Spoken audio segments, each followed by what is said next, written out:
Hello, beautiful souls of light and deliberate creation. Welcome aboard the Abraham Hicks Scandinavian Cruise Adventure. In this video, we're diving into the most powerful takeaways from the Abraham Hicks Workshop 2 on the Scandinavian cruise. From quantum leaps to understanding vibration, to real-time breakthroughs on alignment, worthiness, and joyful manifesting, this cruise was more than just a vacation. It was really a frequency reset. Whether you were there in person or tuning in at home, these insights are timeless. So grab your favorite beverage, get comfy, and join us in the vortex as we explore the most potent moments from Workshop 2 on this exciting voyage.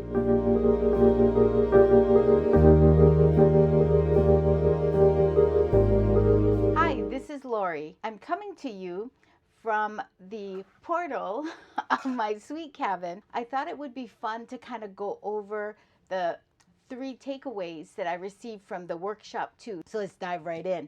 So the first example was a young man went into the hot seat and he was a bodybuilder. And he was talking about with bodybuilding, resistance is something you want. It's like resistance training. You push your body and it breaks down the muscle so it grows back bigger. And he was wondering about that. With the law of attraction, you want the least resistance, right? You want the art of allowing. So no resistance. So he was asking about, is that a contradiction?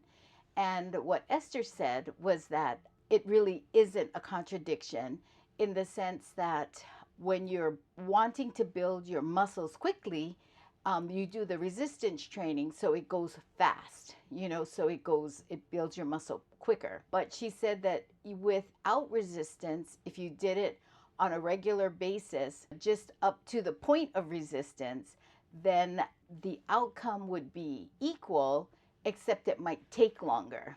So rather than having the quickest outcome, it would be the outcome with the least resistance. So I thought that was a really good example of the art of allowing, because that is really the key, I think, to manifesting. Because when you want it so badly, there's sayings that say like, oh, I wanted it so badly I could taste it. Like you just want it and you're grasping so much. Really, it's pushing the manifestation away, so it takes longer to come.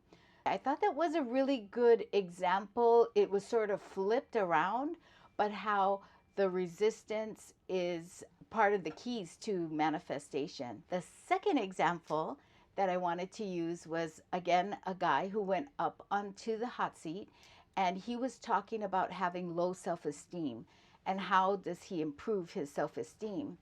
So she asked for an example of when does he feel the low self-esteem, and he said when he goes to the bar, he feels like he's being judged, based on how he looks, based on, how he acts and talks, and that he feels his self-esteem going down, like he's not enough. I thought the answer that Esther gave was so great. She said that if you put your point of power or your self-esteem onto someone else's judgment, that's what lowers your self-esteem, is that you are giving others your power of who you are, like your point of purpose. And so I thought that was a really good example. One of my favorite quotes is from the 4 Agreements from Don Miguel Ruiz. And he says, take nothing personally. Nothing others do is because of you.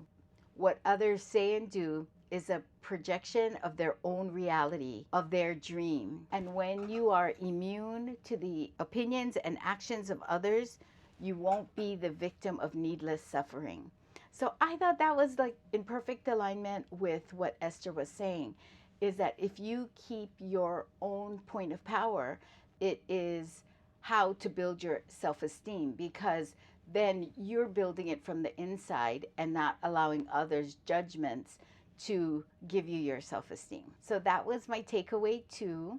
And then my third takeaway was there was this gal who went into the hot seat, and she has her own business in sales. And she said she's really good at what she does, but she really hates it. She dreads it every day.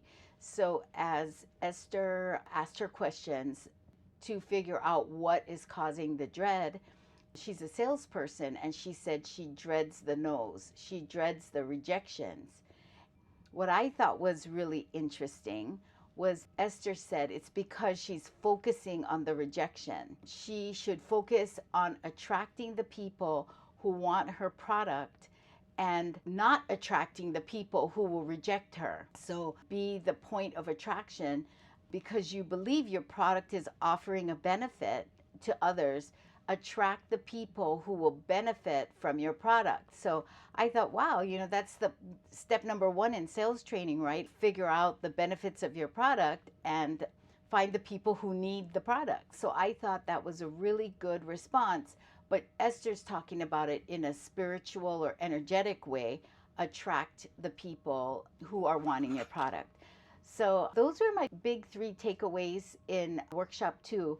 There was also someone else who went up, and Esther's answer was, now is the point of power. And I just thought I would mention it because that is such an important thing for us all to remember, that right now is our only point of power. It's the point that we can make a difference in the world, make a difference in how we think, shift our thinking, shift our connection, reframe our emotions so that we can really vibe high and utilize how powerful we are is only in the now, right? In this point of power. So anyway, thanks for coming along with my insights, and there's a 3rd workshop. So looking forward to sharing that with you. Mahalo. And there you have it. Some of the most moving, mind expanding, and heart opening teachings from the workshop 2 of the Abraham Hicks Scandinavian cruise. These takeaways are more than just notes from a workshop. They are vibrational touchstones that I'll return to again and again. Let them remind you that your inner being is always guiding you, and joy is really the key to everything you desire. If something resonated deeply with you, please write it in the comments and share your favorite takeaway. We'd love to hear how the teachings of Abraham are lighting up your path. And if you enjoyed this deep dive, please remember to like, subscribe, and hit the bell icon so you never miss a moment of expansion. Until next time, get happy, stay aligned, and remember, the universe is always conspiring in your favor. Have a fabulous day today. Mahalo.